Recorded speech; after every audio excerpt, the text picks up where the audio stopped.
પ્રાર્થના સંદેશ ન્યૂઝમાં આપનું સ્વાગત છે। અલીણામાં છેલ્લા ઘણા સમયથી દૂષિત પાણીથી ગ્રામજનોમાં રોષ। અલીણા ગામમાં છેલ્લા ઘણા સમયથી ગંદુ અને દુર્ગંધયુક્ત પાણી આવતા ગ્રામજનોમાં ભારે આક્રોશ ફેલાયો છે। સ્થાનિકોના આક્ષેપ મુજબ નર્મદાના પાણીનો પુરવઠો નિયમિત બની ગયો છે અને જ્યારે પાણી આવે છે ત્યારે તે પીવા લાયક હોતું નથી। ગંદા પાણીના કારણે લોકોના આરોગ્ય પર જોખમ ઊભું થયું છે। મહિલાઓને દૂરથી પાણી લાવવા મજબૂર થવું પડે છે, જ્યારે બાળકો અને વૃદ્ધોને ભારે હાલાકી ભોગવવી પડી રહી છે।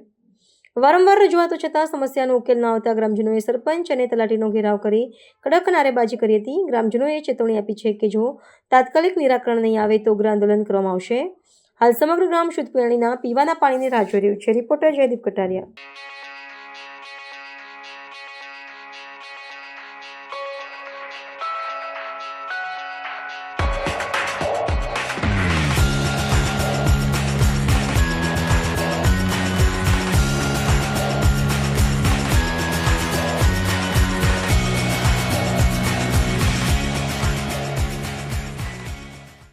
સંદેશ ન્યૂઝની તમામ લેટેસ્ટ અપડેટ્સ માટે ચેનલને હમણાં જ લાઈક, શેર અને સબસ્ક્રાઇબ કરો।